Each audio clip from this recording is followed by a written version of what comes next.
Will I close my RobinHood account? What up, YouTube? It's your boy Jermaine back with another video. Thought I would make a video talking about RobinHood because on Monday of this week, which was February the 29th, and remember February 29th only happens once every 4 years. Well, this Monday on February 29th, RobinHood, the app, was down completely. That morning, I remember waking up and I remember, laying in bed, and I put out my RobinHood app because I want to see, what is the markets doing? What's up with the markets right now? I pull out my app, I go to RobinHood, and RobinHood's not updating. And I'm just thinking, oh, maybe it's just something with my phone or something. But then I go to other apps and other apps are working, and then I'm not really paying it so much attention because for the most part, my RobinHood account is a Tesla account. Like 80% of the shares are like Tesla. So if I want to see how my RobinHood account is doing, I can just type in Tesla, and that gives me a really good idea of how my RobinHood account is doing. So I kind of sort of forgot about it and didn't really pay it that much attention. But I want to bring up the importance of this and why this could be a really, really bad deal. Now, first off, I don't think a lot of people know how RobinHood makes money. And I don't think a lot of people know exactly how RobinHood, how the platform is meant to work. But basically how RobinHood is meant to work is a trading platform. So pretty much they kind of want you to trade, okay? Me, I don't trade with RobinHood. I have Tesla, I have a little bit of Uber, I have a little bit of this, I have a little bit of that. And I don't plan on selling anything anytime soon. So I am not the ideal client for RobinHood. The ideal client for RobinHood is a trader. Okay, so this is how RobinHood makes money. Okay, let's say you have $1,000 sitting in your account because you're just waiting on, maybe you're waiting on the stock market to go down a little bit and then you want to invest $1,000. Or maybe you just sold out some shares and you cashed out a little bit of profit and you haven't picked more shares, so you're just leaving the money, just leaving it in your RobinHood account, just sitting there. Okay, so that's $1,000, which is not that much money, but let's just say 1 million other RobinHood subscribers have $1,000 sitting in their account. Okay, now this number really gets large. Now RobinHood can take that money and loan that money out. Now you may wonder, so how does RobinHood loan money out? Well, RobinHood loans money out through RobinHood Gold. And this is a stream of revenue for RobinHood. Me, I actually am subscribed to RobinHood Gold. RobinHood Gold is margin. So I borrow about $3,000 every month, and I've been doing this for about 3 years now. And, before my account was smaller, so $3,000 made up a larger percent of my account, but now my account's larger. So $3,000 doesn't really make up that much. So I was gonna reduce it to eventually 2,000 and then eventually to 1,000. And then I thought, just leave it there because there are benefits to having RobinHood Gold. For example, I can transfer money on Monday from my Chase account and I can use the money in my RobinHood account on Tuesday, which is the next day, versus if I didn't have RobinHood Gold, it could take a total of 5 to 7 business days for the money to transfer. And when that money is being transferred, of course, the money is not at the bank anymore, the money's at RobinHood. And I don't know exactly if RobinHood is sort of using that money and loaning it out too, but there are days that money is tied up, and it's not just one person, it's lots of users, and that can be a lot of money that RobinHood can make money off of.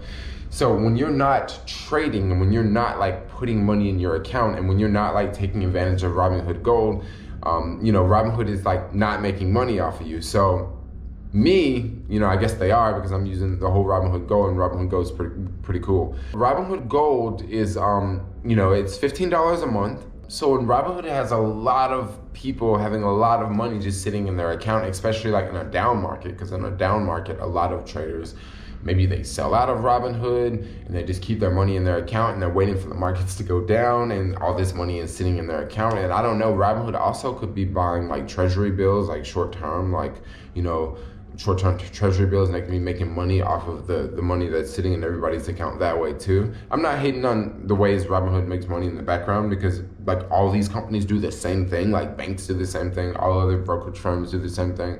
So it's just how the game is played. But in this whole case, okay, you have all these people with all this money sitting in your account, and then on Monday, guess what? The app doesn't work. The app doesn't work. Now, for someone like me, who is not intending on selling, this doesn't really bother me. But if I was a person that's actively trading, this could be really bad. Like, this could have cost thousands and thousands of dollars in like profits at one of the best times to make money. Okay. Now, another thing that's kind of bad about this whole Robinhood shutting down on February 29th is they did this 4 years ago. Okay, so 4 years ago, the same thing happened on February 29th. They had a shutdown.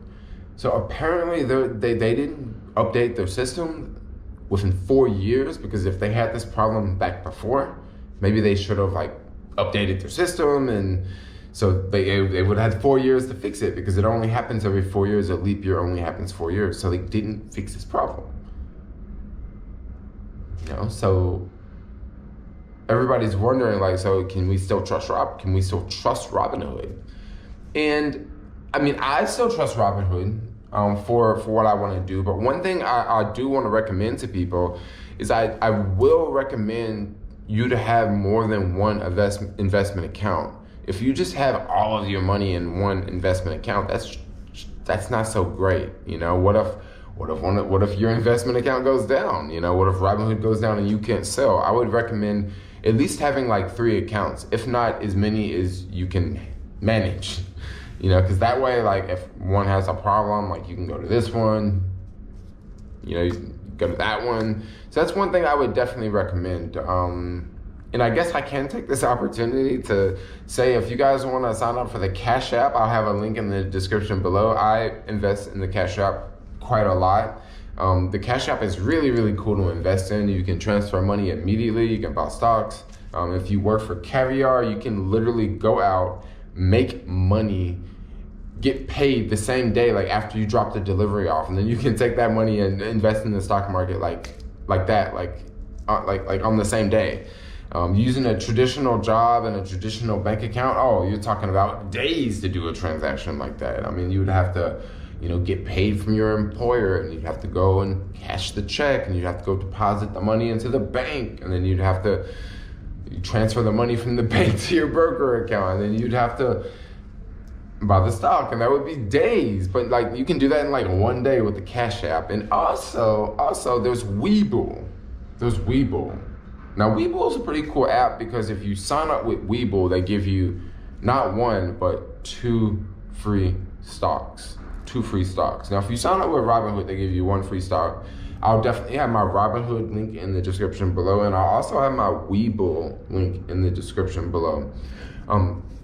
But yeah, I would say get more than one. Like, don't just have all your eggs in one basket, and also take advantage of different offers. When you sign up for more than one platform, they have different deals and they have different offers. Like right now, Webull is having a special offer for me, where if I invest $2,000 within the next 35 days, they're going to give me 5 free stocks. Now, what I could do is just go over to my Robinhood account and just take $2,000 out of Robinhood and just move it over to Webull. I mean, I could do that. But I don't want to sell out of Robinhood, and I'm not going to sell out of Robinhood. I really like Robinhood. I like the fact that Robinhood has brought, has really got millennials into the stock market. I like that since Robinhood started free stock trading, guess what? All the brokers now have free stock trading. Yeah, all the brokers now basically have free stock trading, and Robinhood started that. And when Robinhood first started that, all these other companies were like, you can't do that. That's crazy. Like, you can't do that. And guess what? Now Charles Schwab, Fidelity, TDI, Ameritrade, they all have free stock trading, yo. They all have free stock trading. And I really think, this is just what I think about Robinhood. Robinhood definitely has a lot of mistakes, but I think that Robinhood is definitely on the spotlight. Robinhood has a boatload of users. Robinhood has a lot of young users. And there are a lot of older companies that want these young users. There's a lot of companies that want the attention that Robinhood is getting. And these companies aren't getting that attention. So they're coming at Robinhood from every angle. This is just one of my theories. Look at the Robinhood app. There is no other app that can compete with it. There's no other app. It's very, very simple. It's very, very easy to use. I like the Cash App. I think it's very, very slick and very simple to use. But for the most part, I still like Robinhood more than the Cash App. The Cash App just doesn't have a lot of information, and there's no dark mode. And the Robinhood app is just simple. Like, it gives you enough information. Webull, I like the Webull app, but honestly, I've been using Webull for like more than a month, and I still haven't like mastered it. Like, I just mastered Robinhood like that.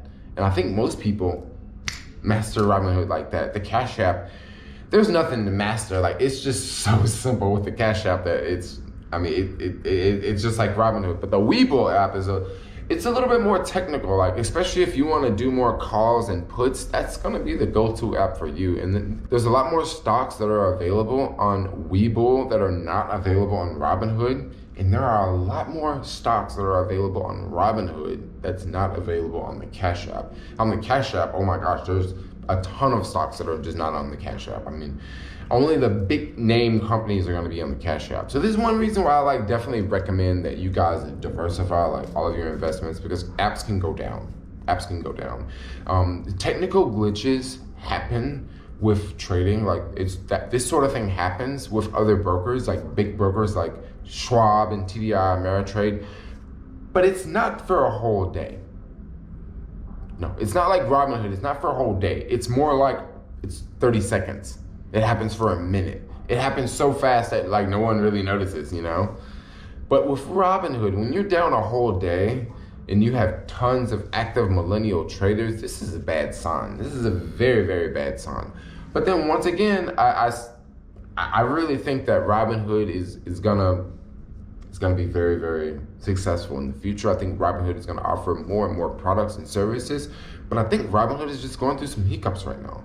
And companies do this. I can see Robinhood eventually offering credit cards and offering possibly like things like, maybe home loans and maybe like insurance products and stuff like that. I can also see Robinhood in the future becoming much, much, much larger, because you have so many millennials that are investing in Robinhood today.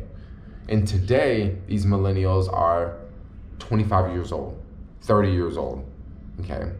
And their accounts are smaller. But in 10 years from now, I imagine these accounts are gonna be a lot larger than they are today. In 20 years from now, these accounts are gonna be much, much larger than they are today. I mean, you take a young person like me, I'm not putting any money in Charles Schwab. I'm not putting any money in TDI Ameritrade. I'm not putting money in Chase. They're all going to millennial companies, and there's a lot of millennials that are doing the same thing. So will I close out my Robinhood account? No, I'm gonna stick with Robinhood through this one. I think that they just had a hiccup with this one. I'm gonna stick with them through this one. If this keeps happening, that's another case. But for now, I'm just gonna stick with them. I mean, their track record is a little bumpy. I mean, I'm just gonna say. But then once again, it could be that companies are coming at them because they know that Robinhood has that millennial market that a lot of these big companies want. But I don't know. I just wanted to make a video talking about that. I would love to hear what you guys have to say about the Robinhood app shutting down for a whole day of trading. And I want to know what you guys are gonna. What's your response? Are you gonna switch? Are you gonna diversify? Are you gonna get rid of Robinhood completely? Are you gonna go to one of the older companies like Charles Schwab or Vanguard or TDI Ameritrade or one of those companies? So yeah, anyway, like, comment, subscribe, and peace out, yo.